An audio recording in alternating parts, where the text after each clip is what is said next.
Pada pertemuan kali ini kita akan membahas tentang pertumbuhan jasmani. Sekali lagi kita akan mengulas pertumbuhan jasmani dalam konteks kitab suci. Yang pertama, kita akan lihat tujuan dari pembelajaran itu sendiri, supaya kita tahu apa tujuan kita membahas tentang pertumbuhan jasmani. Pertama, siswa diharapkan mampu memahami bahwa setiap manusia selalu mengalami pertumbuhan jasmani. Dan yang kedua, yakni siswa mampu menyadari bahwa pertumbuhan yang dialami merupakan bagian dari rahmat yang diberikan oleh Allah kepada setiap orang. Yang ketiga, siswa mampu menjaga dan merawat diri sebagai bentuk pujian kepada Allah.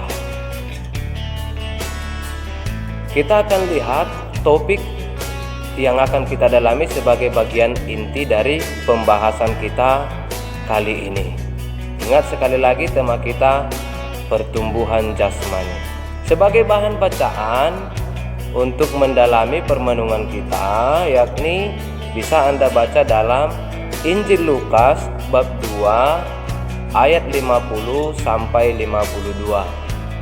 Di dalamnya nanti akan dilukiskan bagaimana Yesus Kristus itu bertumbuh besar dalam asuhan Yusuf dan Maria sebagai orang tua dari Yesus sendiri.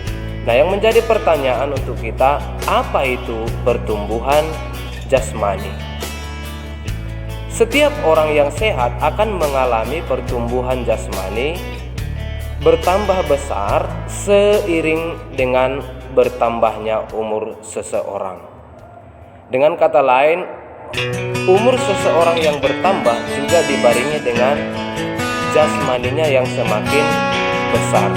Boleh kita lihat dalam diri kita sendiri bagaimana kita sejak dari umur 0 tahun hingga saat ini pastilah tidak sama seperti waktu umur 0 tahun. Nah, dalam kitab suci juga diceritakan bagaimana pertumbuhan jasmani beberapa tokoh. Misalnya seperti Musa yang diasuh oleh putri Firaun. Khususnya dalam Keluaran bab 2 ayat 10 dikatakan anak itu telah bertambah besar.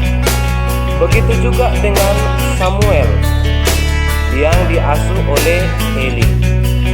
Samuel semakin bertambah besar. Boleh kalian lihat dalam 1 Samuel pasal 2 ayat 26. Dan Yesus Kristus sendiri bertambah besar dalam asuhan Yusuf dan Maria. Boleh Anda lihat dalam Lukas bab 2 ayat 52. Jadi beberapa tokoh ini menjadi contoh bahwa setiap orang itu senantiasa bertumbuh besar, khususnya secara jasmani. Tubuh atau jasmani kita merupakan hadiah terindah dari Allah yang dititipkan kepada orang tua kita untuk dibesarkan. Dengan kata lain, Allah memberikan hadiah kepada kedua orang tua kita dengan maksud untuk mengasuh kita dan membesarkan kita, baik itu secara jasmani, rohani, dan juga dalam hal mutu pendidikan. Dan itulah yang perlu kita sadari, bahwa kita ini merupakan hadiah terindah dari Allah. Allah memberikan kita hadiah untuk kita jaga, untuk kita rawat. Jasmani kita ini juga sekaligus selain sebagai hadiah terindah, juga merupakan bait Allah, tempat di mana Allah berdiam di dalam diri kita masing-masing.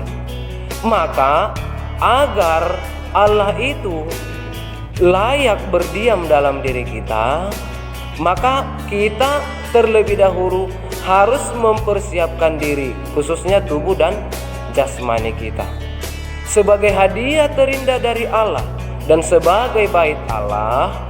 Sudah sepantasnya kita mensyukuri hal itu. Dengan cara apa? Dengan cara yakni kita merawat diri kita sebaik mungkin. Merawat jasmani yang dimaksud bukan soal kita mandi atau bersolek setiap hari, bukan soal itu. Tetapi kita menjaga dan merawat diri dari kenajisan. Misalnya, tidak melakukan hal-hal yang melanggar perintah Allah, seperti melakukan hubungan seksual tanpa atau yang belum berkeluarga, tidak mengeluarkan kata-kata yang kotor, dan tidak melakukan tindakan yang kurang terpuji, seperti misalnya orang yang mencuri. Nah, justru dari hal-hal inilah akhirnya akan ada kenajisan dalam hal jasmani. Oleh sebab itu kita perlu merawat dan menjaga diri.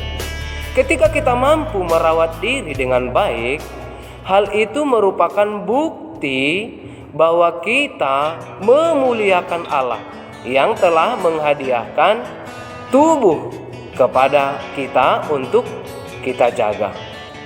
Oleh sebab itu, mari kita bertanya diri, apakah kita yang sedang bertumbuh dewasa ini sudah merawat diri dengan baik atau justru sebaliknya? Jika belum menjaga diri, merawat diri sebaik mungkin, maka mulai sekarang saya mengajak kalian semua untuk mari kita secara perlahan-lahan seperti naik tangga, kita buat tahap demi tahap, menjaga diri, merawat diri sebaik mungkin demi kemuliaan Allah. Karena kita ini adalah hadiah terindah yang berasal dari Allah, maka kita jaga itu supaya layak menjadi kediaman Allah. Dan bagi saudara-saudara yang sudah dan sedang merawat menjaga diri demi kemuliaan Allah, pertahankan itu dan teguh berpegang pada iman sehingga kita tidak goyah akan hal-hal yang duniawi. Kita utamakan bahwa kita merawat diri demi kemuliaan Allah.